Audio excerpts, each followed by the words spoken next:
ನಮಸ್ತೆ ಸ್ನೇಹಿತರೆ, ವಿಜಯ ನ್ಯೂಸ್ಗೆ ಸ್ವಾಗತ. ಡೆಂಗ್ಯೂ ಕಾಯಿಲೆಗೆ ಜನ ತತ್ತರ. ರಚ್ಚೆರುವು ಗ್ರಾಮ ಪಂಚಾಯಿತಿಯಲ್ಲಿ ಸೊಳ್ಳೆಗಳ ಕಾಟ. ಆಸ್ಪತ್ರೆಯತ್ತ ಮುಖ ಮಾಡಿದ ಜನರು ಗಬ್ಬು ನಾರುತ್ತಿರುವ ಚರಂಡಿಗಳು. ಕುರುಬವಾಂಡ್ಲಪಲ್ಲಿ ಗ್ರಾಮದಲ್ಲಿ ಮೂಗಿ ಮುಚ್ಚಿಕೊಂಡು ಹೋಗಬೇಕಾದ ಅನಿವಾರ್ಯತೆ ಉಂಟಾಗಿದೆ. ಚರಂಡಿಗಳಲ್ಲಿ ತ್ಯಾಜ್ಯ ವಸ್ತುಗಳ ಜೊತೆಗೆ ಬೇಡವಾದ ಕವರ್ಗಳ ರಾಶಿಯೇ ಇದ್ದು ಕೊಳಕು ನೀರನ್ನು ಮುಂದೆ ಸಾಗಲು ಬಿಡುತ್ತಿಲ್ಲ. ಇದರಿಂದ ಈ ಜಾಗದಲ್ಲಿ ಕೆಟ್ಟು ವಾಸನೆ ಬೀರುತ್ತಿದೆ. ಚೇಳೂರು ತಾಲೂಕಿನ ರಚ್ಚೆರುವು ಗ್ರಾಮ ಪಂಚಾಯಿತಿಯ ವ್ಯಾಪ್ತಿಯ ಕುರುಬವಾಂಡ್ಲಪಲ್ಲಿ ಗ್ರಾಮದಲ್ಲಿ ಕೆಲವೆಡೆ ಚರಂಡಿಗಳಲ್ಲಿ ಹೂಳಿ ತುಂಬಿಕೊಂಡು ನೀರು ಸರಾಗವಾಗಿ ಸಾಗದೆ ನಿಲ್ಲಿದಂತೆ ನಿಂತು ತ್ಯಾಜ್ಯವೆಲ್ಲ ಕೊಳೆತು ಸೊಳ್ಳೆಗಳು ಉತ್ಪತ್ತಿಯಾಗಿ ಡೆಂಗ್ಯೂ, ಮಲೇರಿಯಾ ಹೀಗಾಗಿ ನಾನಾ ಕಾಯಿಲೆಗಳು ಗ್ರಾಮಸ್ಥರು ಜನ ಬಳಲುವಂತಾಗಿದೆ. ಪಿಡಿಒ ಅಧಿಕಾರಿಗಳು ಹಲವು ಬಾರಿ ಮೌಖಿಕವಾಗಿ ಹೇಳಿದ್ದೆವು.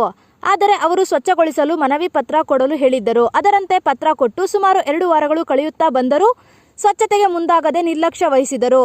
ಇದರಿಂದ ನನ್ನ ಮಗನಿಗೆ ಡೆಂಗ್ಯೂ ಜ್ವರ ಹರಡಿದೆ. ಇದಕ್ಕೆ ನೇರ ಕಾರಣ ಗ್ರಾಮ ಪಂಚಾಯಿತಿ ಅಧಿಕಾರಿಗಳು ನಿರ್ಲಕ್ಷ್ಯವೇ ಕಾರಣ. ಶ್ರೀನಿವಾಸ್, ಕುರುಬವಾಂಡ್ಲಪಲ್ಲಿ ಗ್ರಾಮಸ್ಥರು. ಕಾಲಕಾಲಕ್ಕೆ ಚರಂಡಿಗಳನ್ನು ಸ್ವಚ್ಛಗೊಳಿಸದ ಕಾರಣ ಜನರು ಆಸ್ಪತ್ರೆಗಳಿಗೆ ಸಾಲು ಮಾಡಿ ಅಲೆಯುವಂತಾಗಿದೆ. ಗ್ರಾಮ ಪಂಚಾಯಿತಿ ಆದಷ್ಟು ಬೇಗ ಎಚ್ಚೆತ್ತುಕೊಂಡು ಚರಂಡಿಗಳನ್ನು ಸ್ವಚ್ಛಗೊಳಿಸಬೇಕು.